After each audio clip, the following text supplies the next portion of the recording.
Ya, bagaimana kabarnya Pak Ipan hari ini? Alhamdulillah keadaannya sangat sehat sekali Pak. Ya, satu bulan ya dari Loka 1 ya. Tadi untuk pendampingan juga ya. Saya sangat berterima kasih Pak Ipan melihat di tugas-tugasnya sudah terpenuhi semuanya sampai modul 1.3 ya.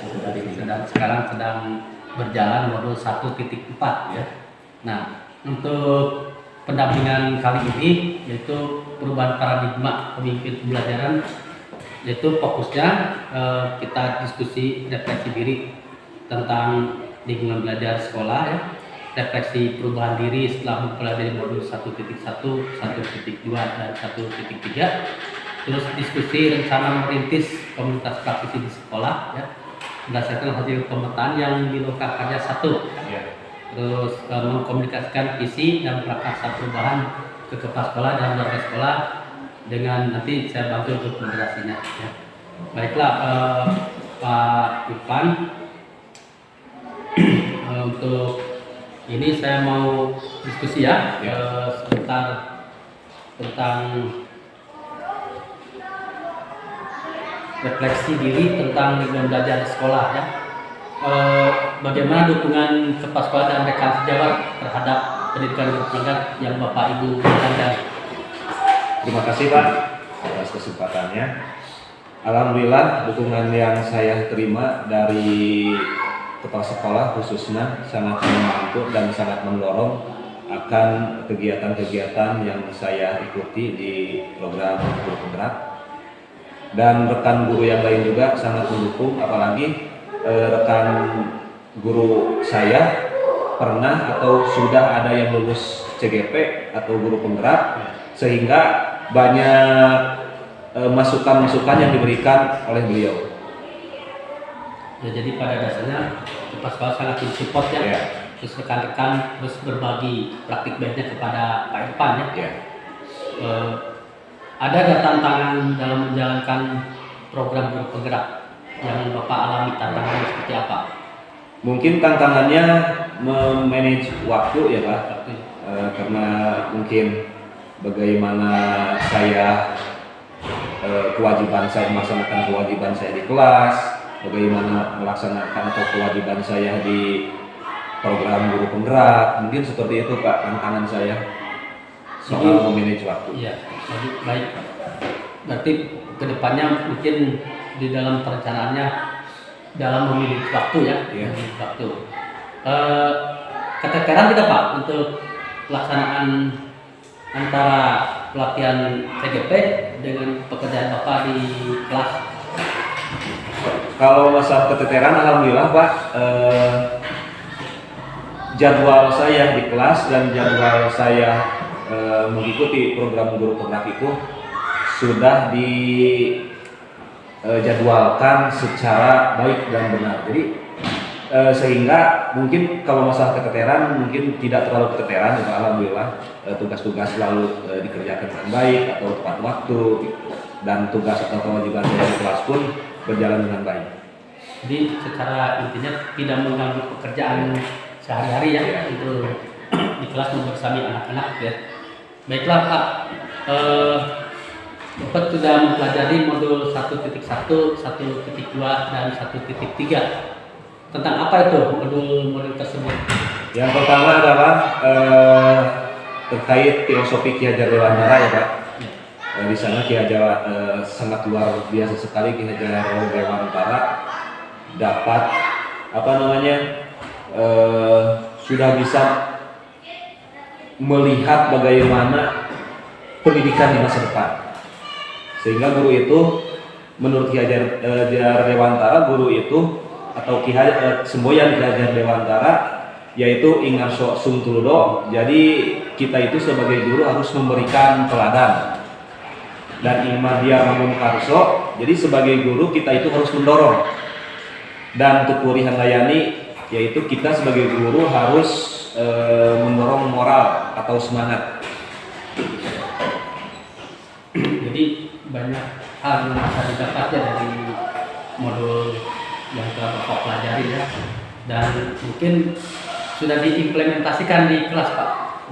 Alhamdulillah, sebelum saya mempelajari modul tersebut, mungkin pembelajaran yang saya lakukan itu bersifat monoton ya Pak, sehingga murid itu terkesan jenuh. Tapi setelah saya mengikuti dan mempelajari modul atau filosofi Ki Hajar Dewantara, saya atau murid saya semakin termotivasi, semangatnya bertambah. Karena pembelajaran yang saya lakukan itu tidak hanya memaparkan materi ataupun dengan metode ceramah, tapi dengan kreatif, bisa berbentuk video, bisa berbentuk apapun, sehingga murid tersebut atau siswa saya tersebut termotivasi lagi untuk belajar. Jadi pada dasarnya modul yang Bapak pelajari di modul 1.1 sampai 1.3 itu sangat bermanfaat ya. Sangat bermanfaat sekali ya Pak. Jadi ada perbaikan-perbaikan dari kita dalam membersamai anak-anak ya. Mungkin kedepannya ingin seperti apa lagi selain itu kedepannya tentang antara kaitan modul 1.1 sampai 1.3 di sekolah, mau seperti apa lagi nanti di kelas diimplementasikannya? Mungkin kedepannya saya ingin lebih mengajak murid berkolaborasi, berinovasi, kreatif, mandiri, sehingga pembelajaran akan terasa nyaman, akan terasa hidup, dan peserta didik pun, murid pun lebih termotivasi dalam mengikuti pembelajaran. Ya baiklah Pak, berarti setelah mempelajari modul-modul tersebut ya, betul-betul ada hal yang dirasakan oleh Bapak sendiri ya, dan perubahan bagi diri anak-anak juga ya, bagi anak-anak didik juga. Terima kasih Pak, itu modul 1.1 sampai 1.3 ya. Dan ngomong-ngomong, di sini sudah terbentuk komunitas praktisi Pak? Kalau komunitas praktisi mungkin sekarang baru atau akan terbentuk. Kemarin sudah, mungkin setelah finalnya mungkin Pak. Ya, jadi pada dasarnya baru merintis ya, di sini untuk komunitas praktisi. Nah, kira-kira rencananya mau seperti apa nanti komunitas praktisinya kalau Bapak merintis sebuah komunitas praktisi di sekolah ini? Mungkin tentunya kolaborasi dengan rekan-rekan ya Pak, karena kolaborasi itu sangat penting untuk membuat sebuah program ataupun komunitas, sehingga kegiatan pun berjalan dengan lancar. Ya tentu di dalam merintis sebuah komunitas belajar itu pasti menghadapi sebuah tantangan. Iya. Ada nggak tantangannya setelah Bapak berkomunikasi dengan rekan sejawat, dengan kepala sekolah? Mungkin tantangannya tidak semua rekan sejawat itu paham akan fungsinya aktivitas praktisi, sehingga mungkin penjelasannya mungkin harus secara maksimal seperti itu Pak. Ya, nanti tidak semua sama kan juga pola pikir rekan sejawat, tapi mungkin strateginya lebih memberikan pemahaman kepada mereka akan manfaat tentang proses praktisi ya Pak. Nah itu mungkin sekiannya untuk saya berdiskusi dengan Bapak ya. Terima kasih atas waktunya. Mudah-mudahan Bapak bisa menyelesaikan program tersebut dengan lancar ya. Terima kasih. Pak Irfan, wassalamualaikum warahmatullahi wabarakatuh. Waalaikumsalam warahmatullahi wabarakatuh. Bismillah, alhamdulillah, wassalatu wassalamu ala rasulillah wa ala rasulihi wa mawalah.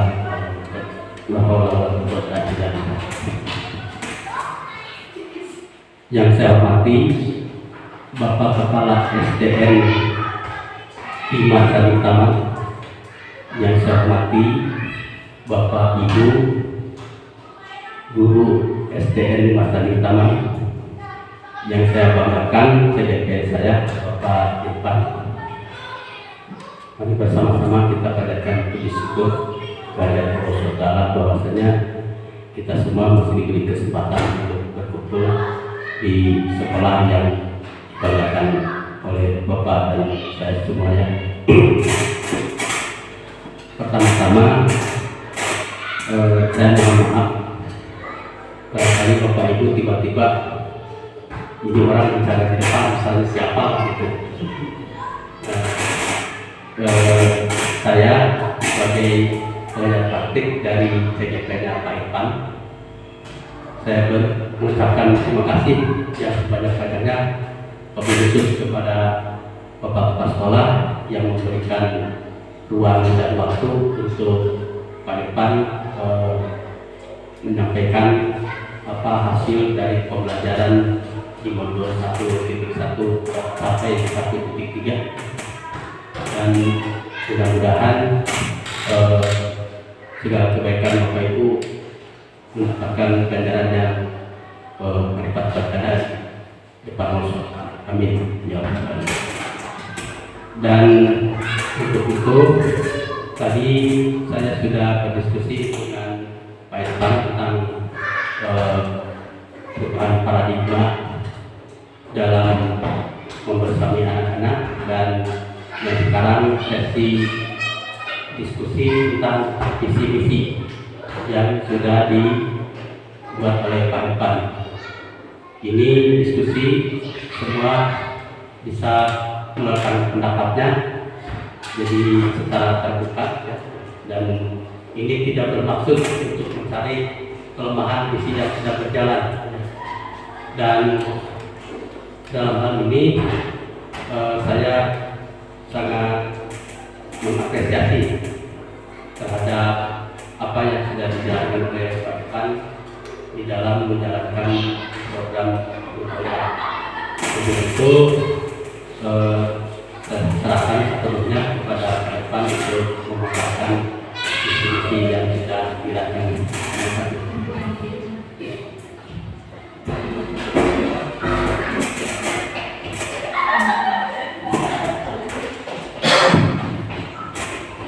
Terima kasih Bapak PPN saya, pengajar praktik Pak Yadi Suryadi, SPD FKD.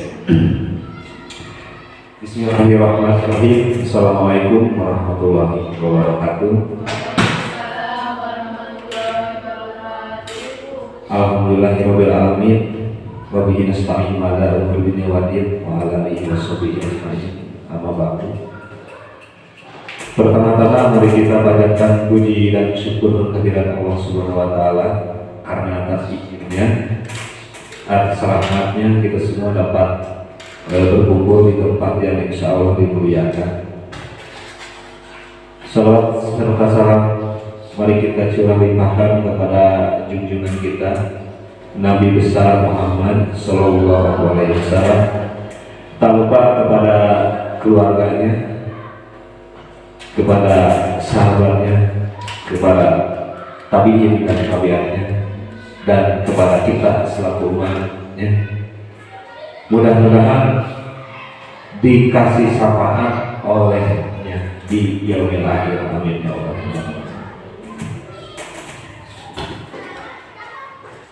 Bapak dalam praktek yang saya hormati, Bapak Yadi Suryadi, Bapak kepala sekolah yang saya hormati, Bapak Yus Mulyana, serta rekan-rekan guru yang saya hormati. Mohon maaf tidak bisa disebutkan satu persatu karena dalam kesempatan hari ini, jadi jangan terlalu terganggu. Ini hanya diskusi santai aja ya, santai. Jadi dalam pendampingan dua ini, saya bukan untuk memaparkan, tapi kita diskusi bagaimana visi dan prakarsa perubahan sekolah di sekolah kita, yaitu SDN 5 Saningkan. Nah, diskusi ini mengenai tentang cita-cita atau visi warga sekolah terhadap murid di masa yang akan datang. Jadi dulu juga kita waktu kecil kita juga pasti memiliki cita-cita. Jadi kalau bahasa gaulnya, nggak bahasa kerennya itu adalah visi. Jadi visi itu berupa cita-cita. Jadi setiap warga sekolah pasti memiliki visi untuk muridnya di masa yang akan datang atau masa depan. Nah, dalam kesempatan ini mari kita diskusi terkait dengan visi di sekolah kita. Adapun agenda yang akan kita jalani yaitu pembukaan, yang kedua adalah tujuan diskusi, yang ketiga adalah merumuskan kalimat perumpamaan dan visi sekolah, dan yang keempat mengidentifikasi perilaku yang mencerminkan visi. Yang kelima adalah mendiskusikan inisiatif perubahan yang dapat dilakukan sekolah, dan yang keenam penutup. Nah, untuk tujuan diskusi, apa sih tujuan diskusi ini? Jadi tujuan diskusi ini, peserta yaitu kita, ya Bapak dan Ibu, dapat menilai kesesuaian visi sekolah dengan tujuan pendidikan yang berpihak kepada murid. Untuk selanjutnya, melalui diskusi ini, Bapak dan Ibu dapat menilai kesesuaian visi sekolah dengan impian atau harapan dan cita-cita murid dengan tepat. Dan selanjutnya, melalui diskusi ini, Bapak Ibu dapat menentukan program apa saja yang dapat menolong pertumbuhan diri murid dari segala sisinya dengan tepat. Nah,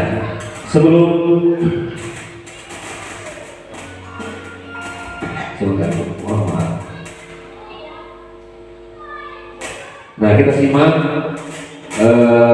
video dan bagaimana menggambarkan kita sebagai seorang guru.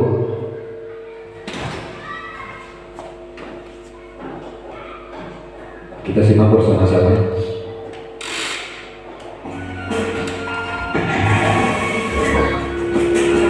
Ini si Bernard sedang mencari sesuatu.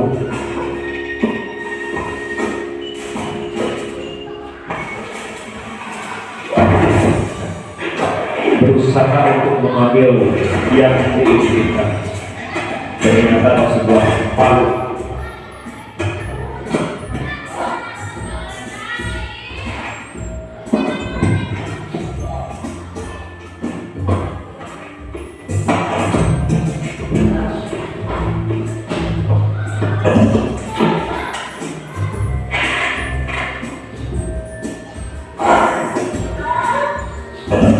Cermin dulu, melihat kedatangan, dan melihat sebuah foto. Impiannya ingin ke puncak gunung tersebut.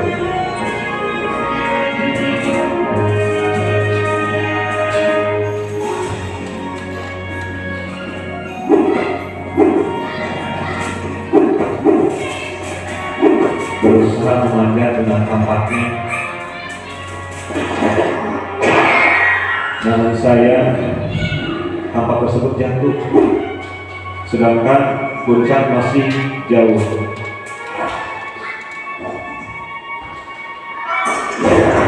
Dan hal tersebut kedua-duanya jatuh.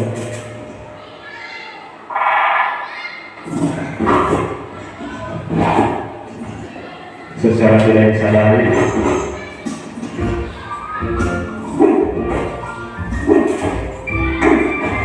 memanjat dengan muka pedangnya,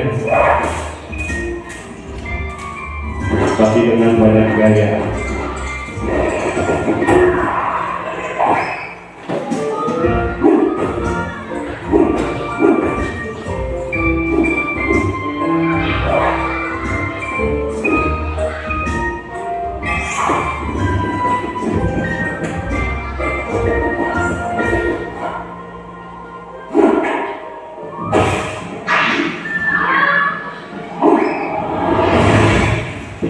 Jadi si Bernard banyak gaya.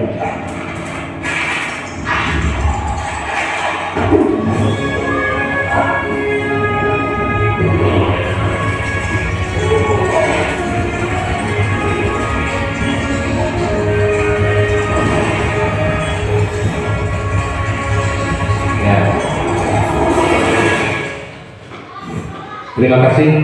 Itulah sebuah video, tapi video tersebut memiliki nilai. Nah, pertanyaannya itu, apa nilai yang terkandung di dalam video tersebut? Barangkali pantang menyerah. Terus ada lagi? Memaksimalkan apa yang bisa Nah, memaksimalkan apa yang dia miliki. Apa yang dia miliki, Pak Andi? Nah, kuku-kukunya. Iya. Terus apa lagi? Barangkali nilai-nilai yang terkandung di dalam video tersebut berhubungan dengan apa di lingkungan kita dengan belajar. Jadi untuk menggapai sesuatu itu, apalagi sampai kita menginginkan sesuatu, itu banyak sekali tantangan dan rintangan. Iya, benar sekali. Banyak sekali tantangan yang kita akan lalui. Baiklah, untuk mempersingkat waktu. Jadi kita itu harus mempunyai mimpi, tapi mimpi tersebut harus dikejar atau dilaksanakan. Ya, secara tidak disadari tadi si Bernard menggunakan palu, sedangkan palunya tersebut terjatuh. Tapi tidak disadari tadi kata Pak Adli, beliau itu kan hewan. Dia mempunyai kuku atau alat yang tidak disadari. Ya. Kita juga sebagai pendidik jangan risau, karena setiap guru itu pasti memiliki alat yang dapat mengembangkan siswa tanpa disadari di dalam diri kita sendiri. Ya, seperti itu. Jadi itulah poin video tersebut. Nah, untuk selanjutnya, untuk menambah lagi semangat dalam kegiatan ini, saya akan menampilkan sebuah puisi yang ditulis langsung oleh presiden kita yang pertama, yaitu Bapak Insinyur Soekarno. Dan mohon izin untuk membacakan puisi tersebut. Mohon maaf apabila banyak salah, karena ya, sebentar, biar lebih terbawa suasananya harus menggunakan musik. Kita cari dulu musiknya, karena musiknya sudah disiapkan. Nah, ini dia.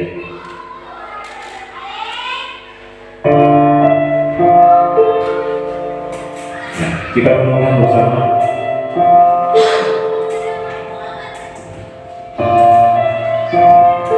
Aku melihat Indonesia.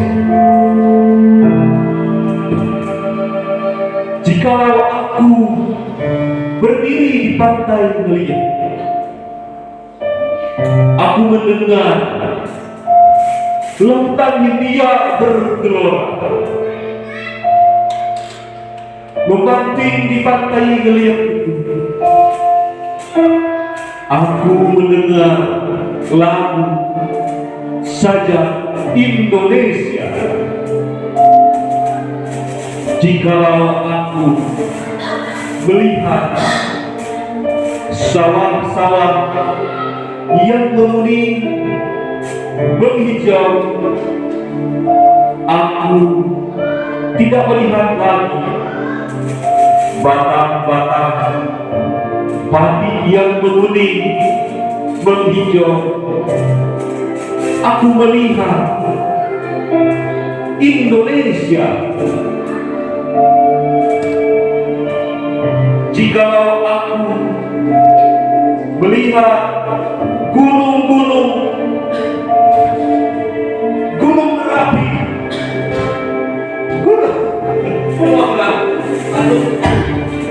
gunung berapi, gunung Semeru, gunung Merbabu, gunung Tangkuban Perahu, gunung Kelebet, dan gunung-gunung yang lain, Aku melihat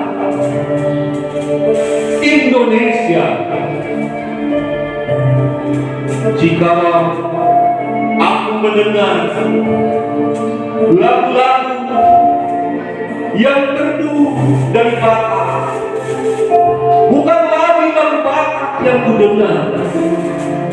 Aku mendengar Indonesia. Jika aku mendengar Pangkur Palaran, bukan lagi Pangkur Palaran yang kudengarkan. Aku mendengar Indonesia. Jikalau aku mendengarkan lagu Alessio dari Maluku, bukan lagi aku mendengarkan lagu Alessio, aku mendengar Indonesia. Jikalau aku mendengarkan burung perkutut menyanyi di pohon, ditiup angin yang sepoi-sepoi, bukan lagi aku mendengarkan burung perkutut, aku mendengarkan Indonesia. Jikalau aku menghirup udara, aku tidak lagi menghirup udara, aku menghirup Indonesia. Jikalau aku melihat wajah anak-anak di desa-desa dengan mata yang bersinar-sinar, Pak merdeka, Pak merdeka, Pak merdeka, aku bukan lagi melihat mata manusia, aku melihat Indonesia. Terima kasih. Terima kasih. Itulah sebuah puisi yang ditulis oleh Insinyur Soekarno, Presiden pertama kita. Ya. Nilai apa nilai yang terkandung di dalam puisi tersebut?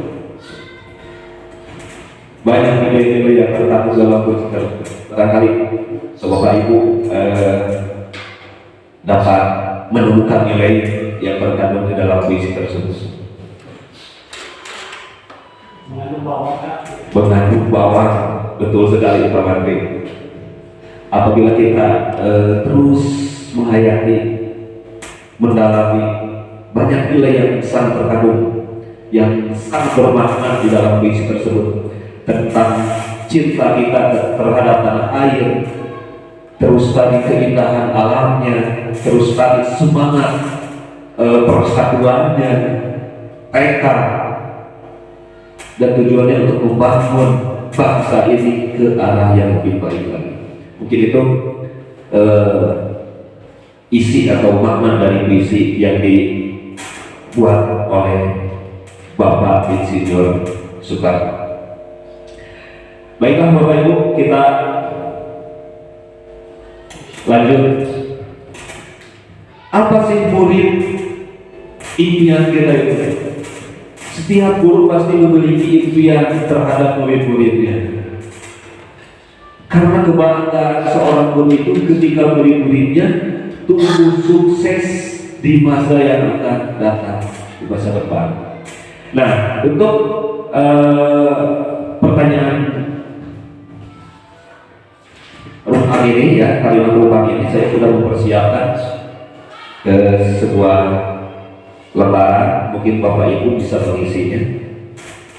Mohon maaf Ibu untuk mengestabilkan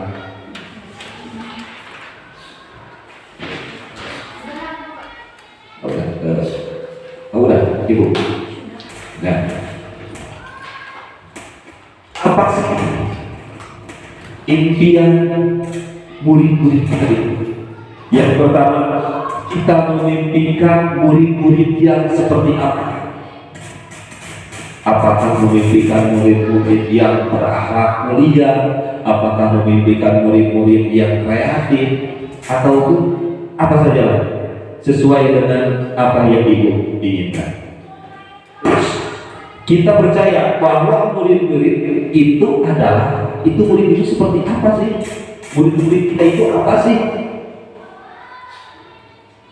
Apakah kertas kosong terus kita menulisnya untuk mengisinya, atau seperti apa murid-murid itu?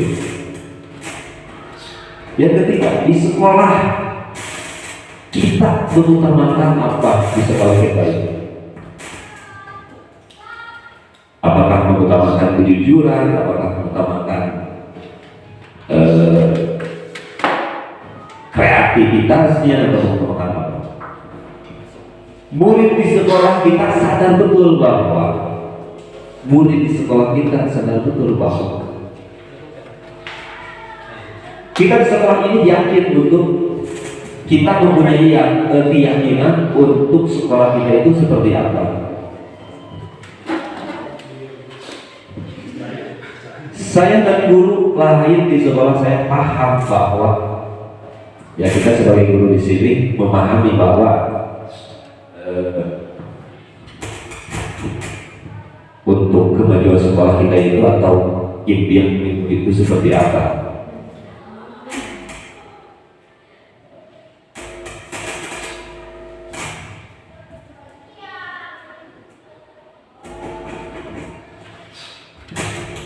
Mungkin nanti ada perwakilan dari Bapak Ibu untuk mengutarakan murid impiannya.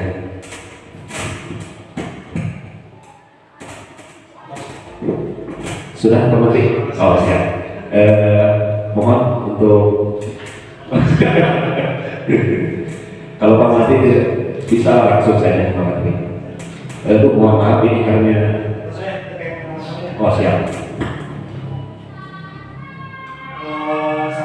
Kita memberikan murid yang pertama, saya memberikan terwujudnya generasi yang berakhlak mulia, seperti implementasian dari pelajar Pancasila, yakni yang pertama bagaimana bertakwa dan berakhlak mulia.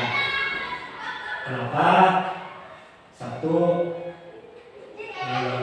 kita mungkin melihat fenomena di sekitar kita di zaman sekarang, tentu saja akhlak itu lebih tinggi tingkatannya daripada ilmu.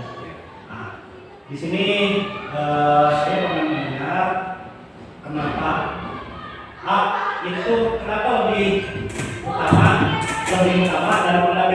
Lebih duluan A ketimbang B. Yeah. Itu karena adab itu PR saya itu Pak Menteri.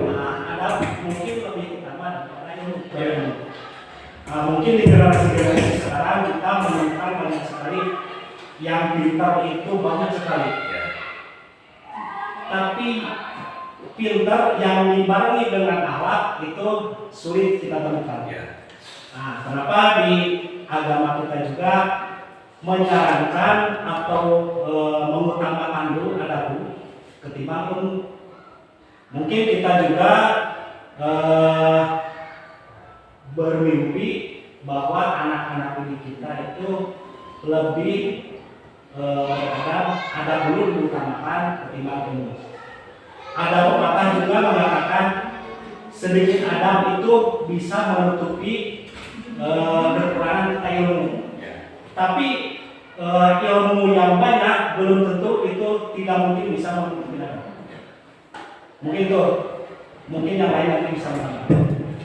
Ya terima kasih Bapak atas atas jawaban mungkin ya atas jawaban. Jadi kata Pak Menteri itu akhlak itu lebih penting, bukan perbandingannya ilmu itu tidak penting, tapi akhlak apalagi ilmu dibanding dengan akhlak itu sangat sempurna. Mungkin seperti itu ya Pak Menteri itu kita memberikan murid yang berakhlak mulia atau tadi profil pelajar Pancasila, karena di profil pelajar Pancasila itu semuanya sudah ada ya, dari mulai beriman dan bertakwa kepada Tuhan Yang Maha Esa, terus mandiri, terus kreatif, dan seterusnya. Nah, teringat lagi dari kata Pak Menteri, kenapa A lebih dulu daripada B gitu. Jadi itu jawabannya Pak Menteri. Oh iya, saya juga sudah punya jawaban sebenarnya. Jadi kenapa A itu lebih dulu sama B? Karena A itu attitude, attitude dibacanya attitude. Jadi bukan tidak dari E tapi dari A, attitude. Sedangkan B itu adalah beauty. Betul Pak Menteri? Beauty itu berarti kecantikan. Jadi dalam arti attitude itu lebih utama daripada kecantikan. Seperti itu ya Pak Menteri. Ya. Jadi kata Pak Menteri yang poin pertama itu memberikan murid-murid yang berakhlak mulia, ya, sesuai dengan profil pelajar Pancasila.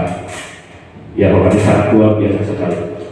Untuk poin yang kedua itu percaya bahwa murid-murid itu adalah barangkali Bapak Ibu yang akan menjawab atau impian Bapak Ibu terhadap murid di poin kedua itu seperti apa?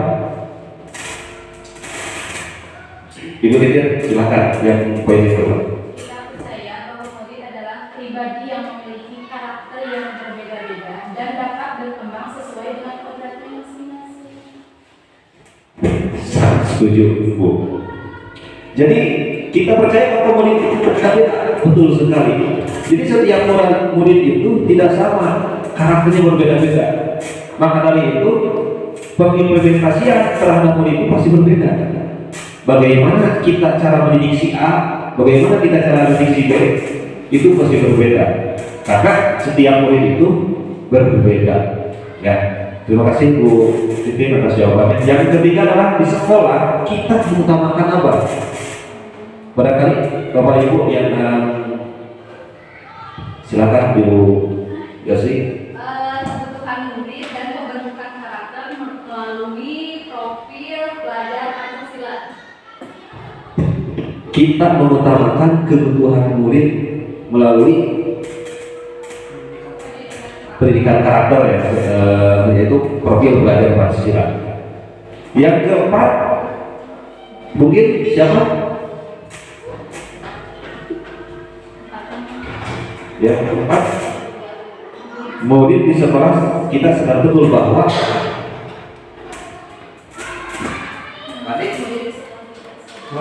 ya, poin yang keempat, murid di sekolah kita sadar betul bahwa poin keempat yaitu murid di sekolah kita sadar betul bahwa dalam menuntut ilmu itu perlu kegigihan dan kreativitas karena nanti berkaitan dengan relevansi di kehidupan yang nyata, baik itu di lingkungan keluarga, di lingkungan sekolah maupun di lingkungan masyarakat. Seperti itu. ya, terima kasih. Ya, jadi kata Pak Adi, murid di sekolah kita itu, ya yang keempat ya tadi Pak Adi. Oh ya, keempat. Takutnya yang kelima. Mungkin yang kelima, Ibu, ready? Kita di sekolah ini yakin untuk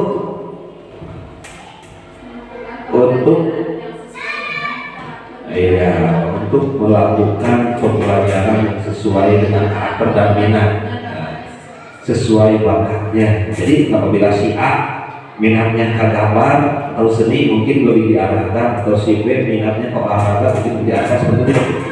Terus yang keenam, saya dan guru lain di sekolah saya paham bahwa apa? Murid memiliki keistimewaan masing-masing. Murid memiliki keistimewaan masing-masing. Jadi murid itu istimewa. Jadi tidak ada murid yang jadi murid ini bukan kurang tapi istimewa. Jadi setiap murid itu pasti memiliki keistimewaan masing-masing. Yang lanjutnya Bu. Nah dari kalimat rupa tersebut kita lihat visi sekolah kita. Visi sekolah kita atau visi SDR di masa idaman itu adalah terwujudnya generasi berakhlak mulia, berprestasi dan cakap terhadap teknologi. Ya, apakah tadi impian murid yang kalimat rupa yang telah Bapak Ibu sesuai dengan visi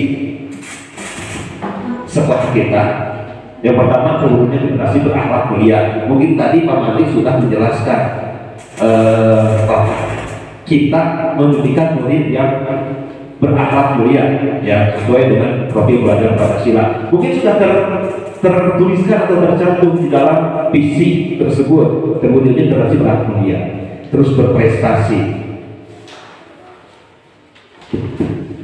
Jadi dari kalimat rupa yang Bapak Ibu telah buat, bukan tidak mungkin kalimat rupa yang telah Bapak Ibu buat tersebut bisa dijadikan sebuah visi.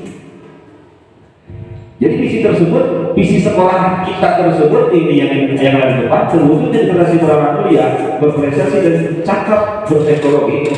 Bukan tidak mungkin visi tersebut bisa berubah atau bisa bertambah sesuai dengan keinginan kita. Jadi sebuah visi itu akan lebih menjanjikan apabila emang sesuai dengan potensi anak, keinginan kita, ya. Seperti kemudian generasi berakhlak mulia, berprestasi dan cakap berteknologi. Tapi tadi saya belum mendengar yang kata cakap berteknologi. Jadi cakap berteknologi itu seperti apa?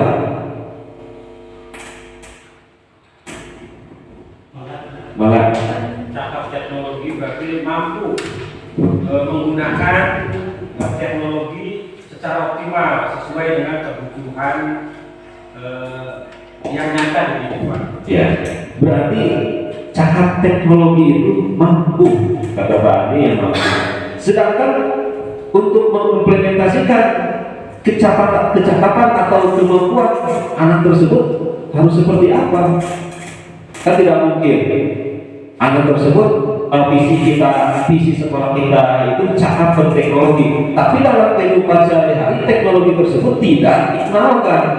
Maka akan tercapai bagaimana visi tersebut kalau kita tidak menggunakan teknologi tersebut. Sedangkan apabila kita ingin memperkenalkan teknologi itu, berarti kita dahulu yang harus paham terhadap teknologi. Bukan seperti itu, Pak Mandi. Seperti yang sedang dicoba sekarang, transformasi digitalisasi. Nah, mungkin berarti di sana anak itu pertama mampu bersaing di era globalisasi, terutama di bidang teknologi. Terus yang kedua, anak itu diharapkan mampu belajar melalui mungkin sekarang yang lagi tren melalui digital. Itu akan sangat mempermudah anak untuk belajar. Terus kita juga kan ini visi, mempersiapkan visi kan, jadi cita-cita kita ke depan. Jadi cita-cita kita ke depan ketika anak itu mampu bersaing dengan negara-negara lain, otomatis yang lagi sekarang berkembang itu teknologi.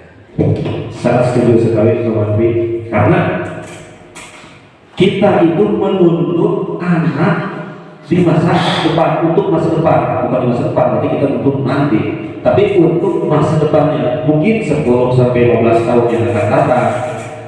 Nah, sedangkan teknologi itu dari tahun ke tahun semakin meningkat. Nah, kata Ki Hajar Dewantara juga, kita itu harus menuntut anak sesuai kodrat alam dan kodrat zaman. Sedangkan zaman sekarang ini adalah zaman teknologi. Jadi kita itu harus menuntut anak untuk mencapai tujuannya di masa depan. Seperti itu. Cuman untuk mengimplementasikan cakap berteknologi itu seperti apa? Karena yang saya tahu, kita itu menyampaikan atau membuat kecakapan berteknologi siswa, sedangkan saya sendiri tidak bisa, gitu. Bagaimana anak-anak atau anak peserta didiknya mampu bercakap teknologi, sedangkan saya juga tidak bisa. Mungkin ada solusi dari Pak Menteri. Solusinya mungkin walaupun kita belum cakap dalam berteknologi, yang minimal kita harus mampu memfasilitasi kegiatan atau program untuk siswa dalam menerapkan teknologi tersebut. Contohnya dengan misalkan di sekolah boleh membawa HP, tapi harus dibatasi penggunaannya untuk apa, kemudian relevansinya dalam kegiatan tersebut itu untuk apa. Nah, sehingga dalam mengoperasikan teknologi tersebut dapat terkontrol. Jadi sehingga tidak melebar kemana-mana. Yang tujuannya yaitu yang pertama kemana ya, yang itu literasi digital dikaitkan dengan ke situ. Nah, walaupun kita belum cakap betul dalam teknologi, minimal kita harus memfasilitasi lah untuk siswa dalam kegiatan pembelajaran sehari-hari. Ya, terima kasih Pak Andi atas masukannya. Mungkin itu masukan ke saya pribadi sih sebetulnya. Jadi bagaimana untuk meningkatkan kecakapan berteknologi mungkin seperti itu ya. Memang sudah terpikirkan seperti anak membawa lalu membuat sebuah gambar melalui kanvas dari HP kan bisa seperti itu. Jadi itu kan membuat kecakapan kreatif mungkin yang berinovatif seperti itu. Terima kasih.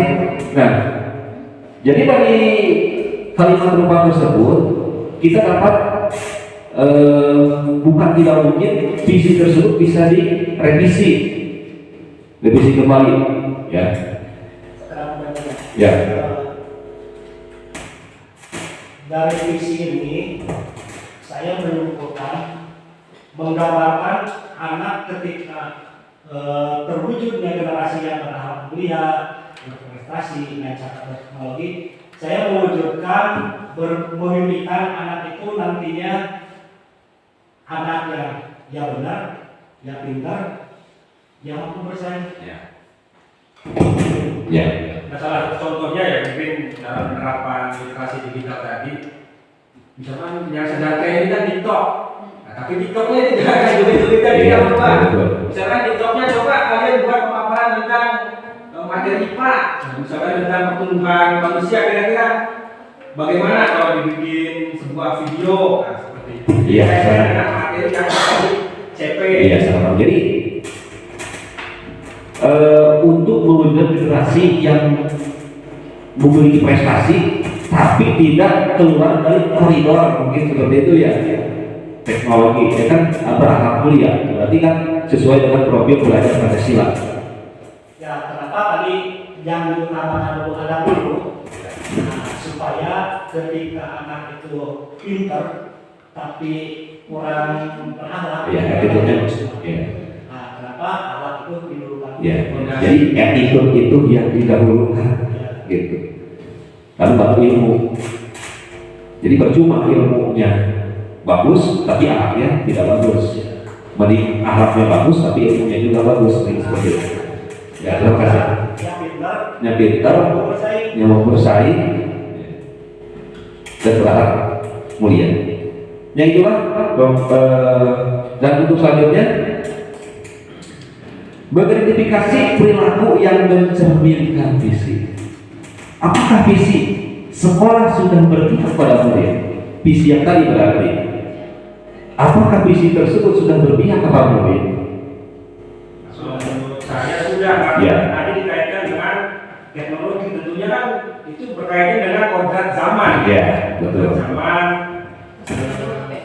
sekarang kan zaman teknologi, jadi rata-rata siswa antusias kalau menggunakan, misalkan dalam belajar menggunakan memutar video yang relevan dengan materi di pembelajaran, misalkan kemudian melakukan aktivitas-aktivitas yang menggunakan Chromebook seperti itu. Ya. Sesuai dengan Jadi pendapat dari Bapak Ibu, visi sekolah itu sudah sesuai atau sudah berpihak kepada murid, ya Bapak Ibu. Ya. Untuk yang kedua, jika visi sudah berpihak kepada murid, program apa saja yang bisa dilakukan warga sekolah untuk mendorong pertumbuhan diri murid. Mungkin adakah program yang perlu dikembangkan mungkin? Karena mungkin kalau visi sekolah tersebut sudah berjalan dengan baik, sudah terrealisasi, ya mungkin visi sekolah tersebut mungkin pasti ada perubahan kan, pasti ada penambahan mungkin. Nah, kalau visi sekolah tersebut masih yang sama, masih yang ini, berarti masih ada yang perlu dikembangkan, masih ada program yang belum maksimal mungkin, yang belum, bukan berarti tidak, tapi belum terlalu berkembang mungkin seperti itu. Mungkin kalau untuk programnya ya salah satu contohnya itu kan dari hari Jumat kita melakukan sholat duha, itu kan juga untuk menumbuhkan karakter untuk beralhamdulillah. Nah mungkin nanti tinggal dioptimalkan, dikembangkan sehingga murid itu mampu misalkan ceramah walaupun dengan membaca teks dulu, kita kan bertahap. Kalau langsung siswa disuruh menghafalkan itu kan berat juga. Ya, jadi program tersebut sudah dijalankan, cuman mungkin berkembang. Jadi yang tadinya anak atau siswa tersebut hanya mendengarkan ceramah, mungkin untuk selanjutnya anak tersebut yang melakukan ceramah atau nah, ya, sebagai pelaku. Ya. Jadi mungkin itu yang perlu dikembangkan seperti itu ya. Satu lagi Pak. Iya. Yang perlu dikembangkan mungkin sekarang juga sudah sedikit sudah mulai dari dulu sudah diterapkan, seperti contoh melakukan salam kepada guru. Iya. Terus bagaimana siswa itu ada terhadap sesama, ada terhadap guru, ke karusahajeun, usahakeun, bagaimana tata krama, bagaimana berbicara. Nah mungkin itu yang perlu dikembangkan. Penerapannya sudah, cuman mungkin belum maksimal. Ya. Jadi penerapannya sudah, terkadang lingkungan juga mungkin terbawa sekolah gitu kan sebetulnya. Justru itu mungkin nanti kan ketika kita program sekolah seperti itu, ketika anak mempunyai akhlak sopan santun, nanti kan supaya siswa itu penerapannya bisa di sekolah, bisa diterapkan di keluarga ataupun di masyarakat. Ya, terima kasih Pak Mati atas jawabannya. Nah, lalu timbullah pertanyaan, contoh perilaku yang konkret yang mencerminkan visi yang dirumuskan tersebut apa? Contoh perilakunya. Contoh perilaku yang harus kita menjadi ya tadi seperti trilogi pendidikan. Ya. Ingat sesuatu, Ingat sesuatu. menjadi tauladan, Ya. seperti misalkan dengan perilaku, kemudian ucapan yang baik, yang nanti dapat dicontohkan oleh murid. Nah, kemudian ada ing maju bangun karso. Kita jadi dapat mendorong murid untuk kuliah dan diselaraskan dengan visi dia tadi. Harus berprestasi terus bagaimana, harus mampu menerapkan pembelajaran yang berpusat pada murid. Yang ketiga tadi cakap teknologi. Dan yang terakhir Tutur Handayani apa Pak Irfan mungkin dia lebih Tutur Handayani itu adalah kita sebagai guru harus mendorong. Jadi guru didorongkan, memberi semangat. Ya. Jadi jangan sampai Kak, wah, mana maki dia itu bisa. Nah, jangan seperti itu. Jadi kita terus mendorong, harus memberi semangat. Kamu pasti bisa.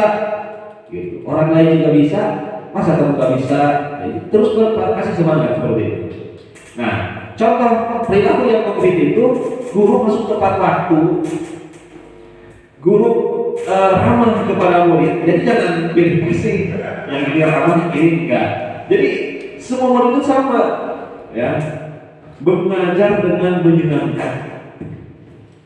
Jadi mengajar itu dengan menyenangkan, ya. Apabila sedang jenuh, kasihlah expliking atau seperti apa sehingga dapat mencairkan lagi suasana. Nah, orang tua juga harus mendampingi anak belajar. murid yang disiplin dan sopan terhadap guru dan yang lainnya. Mungkin ibu, bapak ibu merasakan seperti apa sih perilaku yang konkret yang mencerminkan fisik yang dirumuskan tadi. Ya. Nah, menggali pendapat peserta, apa inisiatif perubahan yang dapat dilakukan bersama untuk mencapai visi sekolah? Apa sih inisiatif perubahan yang dapat dilakukan bersama-sama berarti? Inisiatifnya mungkin ada ya, salah satunya dengan mengoptimalkan komunitas praktisi yang di sekolah, mengadakan pertemuan rutin di mana pertemuan itu selain membagikan praktik baik, tapi juga membahas tentang masalah-masalah nyata yang di sekolah seperti masalah di kelas 1 yang mungkin kita sudah tahu semua, tapi belum dibahas, belum ketemu solusinya. Nah, itu dalam pertemuan nanti di komunitas praktisi, bagaimana cara mengatasi murid yang susah diatur misalnya. Lalu apa saja kolaborasi yang dapat dilakukan guru, orang tua, kepada sekolah, dan kepala sekolah untuk mewujudkan bisnis tersebut? Berarti ini adalah kolaborasi antara orang tua, guru, dan kepala sekolah. Nah, kalau kolaborasinya kan bisa diimplementasikan dalam komunitas belajar yang alhamdulillah di sekolah kita sudah berjalan sejak kemarin-kemarin. Itu bisa dikembangkan di dalam komunitas belajar. Kita bisa merujuk dengan orang tua, kepala sekolah, dengan guru di komunitas belajar. Ya, terima kasih Pak Menteri. Lanjut, apa saja langkah konkret yang akan dilakukan untuk merealisasikan rencana prakarsa perubahan ini? Bagaimana rencana Pak? Rancangan waktunya. Bentuk kegiatan, maka ibu kalau bentuk kegiatan tentunya dikaitkan dengan visi ya. Tadi untuk yang berhak mulia mungkin sudah dilaksanakan yang setiap hari Jumat itu kita kaitkan lagi. Nah, kemudian program untuk berprestasi, program langkah konkret membuat prakarsa perubahan, rancangan dan waktunya tentunya ini kan nanti harus dikaitkan dengan program lagi. Kalau yang nomor 4 ini. Nanti yang untuk yang berprestasi itu kan ada wacana dari Pak Menteri untuk melakukan simulasi SNSN di tingkat sekolah ya. Tingkat sekolah 3 kali. Nah itu tinggal nanti realisasinya yang belum kita laksanakan, kalau rancangannya sudah ada dari Pak Menteri, nanti tinggal kita briefing lagi untuk diterapkan sehingga nanti berhubungan dengan visi yang tadi, siswa yang menjadi berprestasi. Dan kemudian cakap teknologi, kalau di kelas saya kelas 3 mungkin dalam 1 minggu itu ada beberapa pertemuan yang menggunakan teknologi ya, seperti Chromebook. Walaupun literasi itu kan bukan hanya membaca sebuah teks saja, tapi literasi dalam bentuk video juga bisa. Misalkan seperti tadi yang video Berna tadi, kira-kira bagaimana anak mencerna video tadi itu dan bisa menceritakan kembali dalam kalimatnya sendiri. Nah itu salah satu contoh literasi dalam bentuk digital melalui video. Nah tinggal mungkin dikembangkan saja di kelas-kelas lain, tentunya setelah Chromebooknya jadi ya. Setelah beres. Ya, terima kasih Pak Andi. Sangat seru sekali diskusi ini. Banyak sekali mungkin pembelajaran yang kita dapat, dari mulai kalimat rumpang yang tadi Bapak Ibu buat, sehingga dapat dihubungkan dengan visi-visi sekolah kita, apakah sesuai atau tidak, apakah perlu perubahan atau tidak ya. Jadi visi kita itu sudah sesuai ya, tinggal memaksimalkan, mungkin baru 90% mungkin ya Pak Menteri, karena masih ada yang perlu dikembangkan lagi ya. Jadi kesimpulannya, untuk kegiatan hari ini itu adalah visi itu sangat penting untuk anak di masa depan. Ya, sebuah cita-cita yang berpihak kepada murid. Dan itulah diskusi kita untuk hari ini.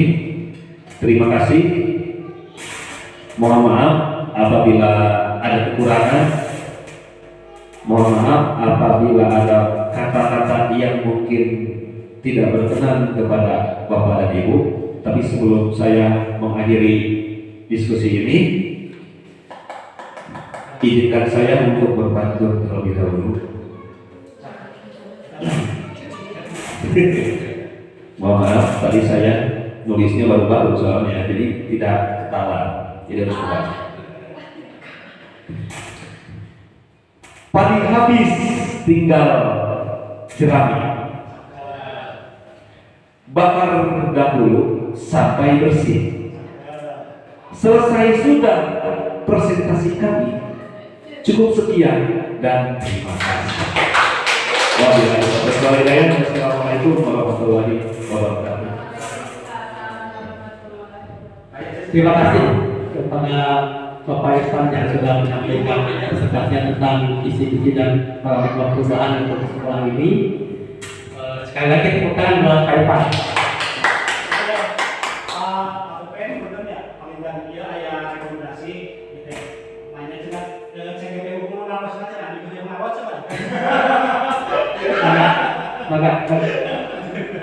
Ya, sedikit saya merefleksi dari tadi Pak Irfan dengan dibuka dengan puisi karya Bapak Soekarno ya, yang betul-betul pembacanya menggetarkan dan membahana ya tadi, terus mengajak peserta diskusi berpikir kritis dan berdiskusi tentang impian ya. Memang visi itu sebuah impian, tapi impian yang terukur ya, dengan menganalisis dengan memakai teori apresiasi atau dengan kata baca ya. Nah, tadi impiannya berakhlak mulia yang disampaikan oleh Bapak Kepala Sekolah ya. Nah, dengan contohnya tadi sholat berjamaah dan meningkatkan sopan santun ya. Dan visi itu selain berakhlak mulia juga tadi dari rekan yang lain dengan kegiatan yang berkaitan dengan teknologi difasilitasi ya. Dan visi sudah berpihak kepada siswa dan mungkin ada perbaikan-perbaikan untuk yang lebih baik untuk bekerja Pak Menteri. Intinya gini, saya mengutip sebuah kisah seorang profesor ya dari Amerika ya, bahwa dia mengajarkan di anak SD dengan perkalian 9. Satu yang salah itu 1 kali 9 itu 8. Begitu ditampilkan perkalian, anak-anak pada ketawa ya. Masa 1 kali 9 itu 8? Profesor tersenyum saja. Kenapa? Saya hanya dihitungnya yang salahnya 1, sedangkan yang benar, sedangkan yang 2 kali 9 itu benar. Kenapa yang 9 yang benar saya tidak hitung? Nah itulah pendidik ya. Kalau pendidik itu, kalau guru itu baiknya kalau belajar 10, baiknya 9, salahnya 1, udah itu dominan di masyarakat itu ya yang satunya.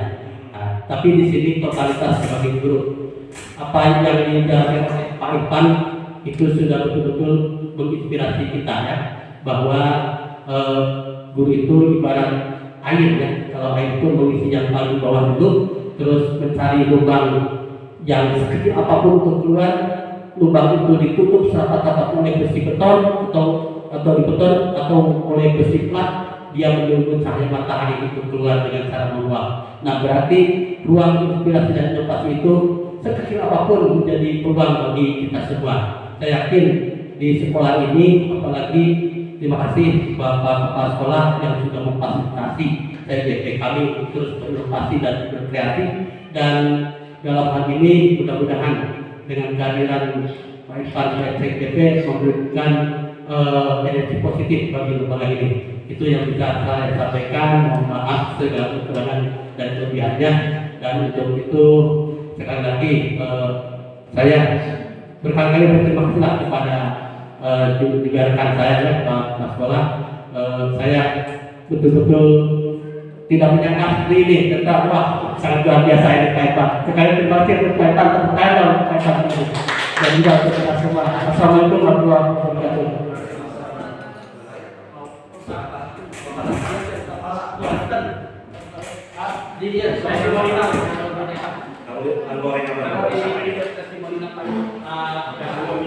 Testimoni.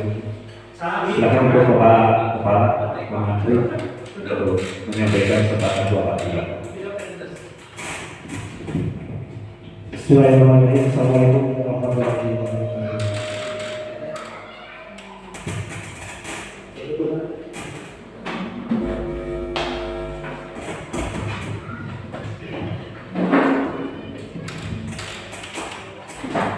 Bismillahirrahmanirrahim. Assalatu wassalamu ala rasulillah wa ala alihi wa sahbihi wa man walah. Yang saya hormati Bapak Ketua Bapak PP, Pak Yadi Suryadi, dan CGP kita Bapak Irfan Mulyana, dan tidak lupa yang saya hormati Bapak Ibu guru semuanya. Alhamdulillah pada kesempatan kali ini berdiskusi tentang visi dan misi sekolah kita, terutama bagaimana impian dan harapan kita mewujudkan anak-anak didik kita untuk masa depan. Dari rangkaian acara dari awal sampai akhir, alhamdulillah kita semua dapat memetik banyak sekali pelajaran, banyak sekali ilmu yang kita dapatkan dalam kegiatan ini. Sekali lagi saya mengucapkan terima kasih yang sebesar-besarnya atas pemaparannya kepada Bapak PP dan CGP. Tidak banyak yang bisa saya ucapkan, mungkin mengucapkan banyak terima kasih atas ilmu dan pemaparannya. Alhamdulillah kita mendapatkan sekali banyak pelajaran di hari ini. Mungkin itu yang bisa saya sampaikan.